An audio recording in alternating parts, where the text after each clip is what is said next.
Welcome. Today we celebrate the feast of St. Simon and St. Jude, apostles, and we read the Gospel of St. Luke. Jesus went up to the mountain to pray, and he spent the night in prayer to God. When day came, he called his disciples to himself, and from them he chose 12, whom he named apostles. Simon, whom he named Peter, and his brother Andrew, James, John, Philip, Bartholomew, Matthew, Thomas, James, son of Alphaeus, Simon, who was called the Zealot, and Judas, the son of James, and Judas Iscariot, who became a traitor. The Gospel of the Lord. Often when I'm reflecting on a gospel scene, all of them are so familiar, there's a temptation to kind of skip over it, as we do with everything and everyone, actually, who is familiar. But today, let's just stop and reflect. What is Jesus doing? In this moment, after he prays to God, he comes and he chooses those who are going to be his followers. And then he designates 12 of them for their special role. It's like beginning a company and hiring your first employees. Except here it strikes me, as far as I know, Jesus doesn't ask anything of them. He asks for no reference. He asks for no credit checks, which we would do, because we want to make sure that our standards of value are honored, and credit is the big thing. Are you in good standing? Are you financially sound? The next thing might be an academic record.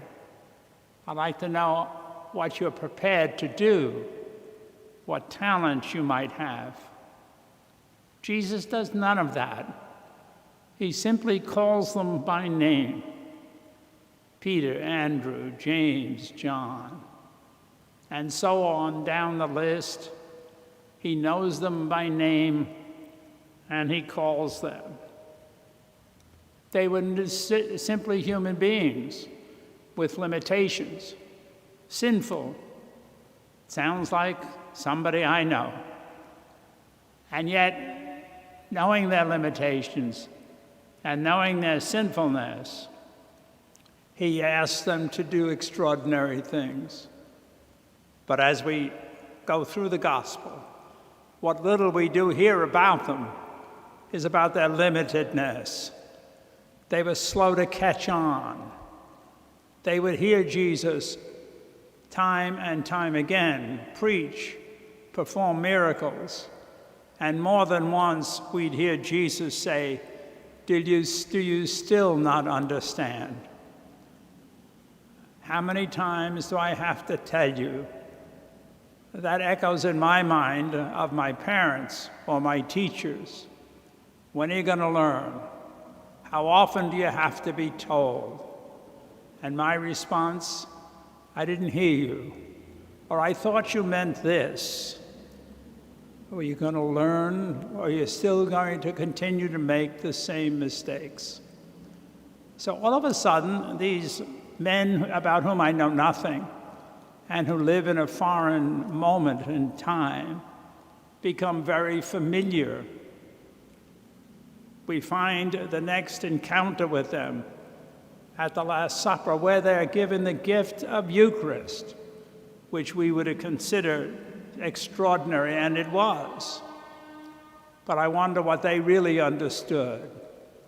Jesus saying to them, do this.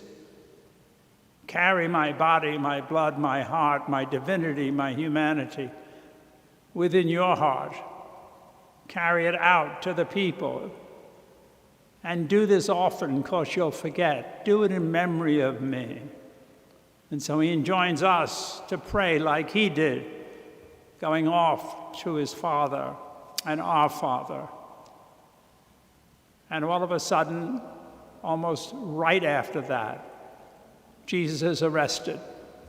And all 12 of them abandon him, frightened for their own lives, forgetting all about their friend, so to speak. And then the final encounter of them as a group that's so vivid is in the upper room, where Jesus appears to them. And what does he say after the abandonment, after the 3 years of trying to get them to understand, after calling them by name? He says, peace. He doesn't discuss the past. He's interested in the moment. And he asks them to go out and represent him. All of a sudden, this rather plain gospel of a list of names reminds me of God calling me, God calling you, all of us. He knows us by name, he tells us.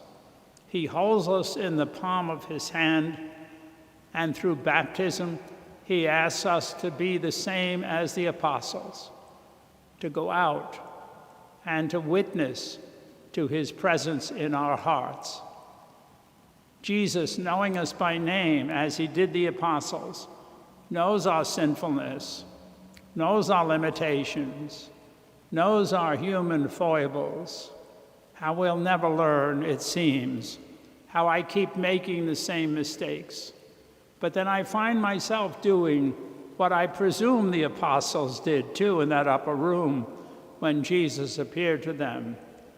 Their mind went right back to their abandonment, and they were frightened. They were frightened that he was going to yell at them, I guess, or punish them. And how often I find myself doing that. I was speaking to someone recently who is about the same age as I and therefore the same background. And she said, I have a lot more time now. And I find that I'm thinking back, and I've never had this problem before. I wonder if I've really been forgiven.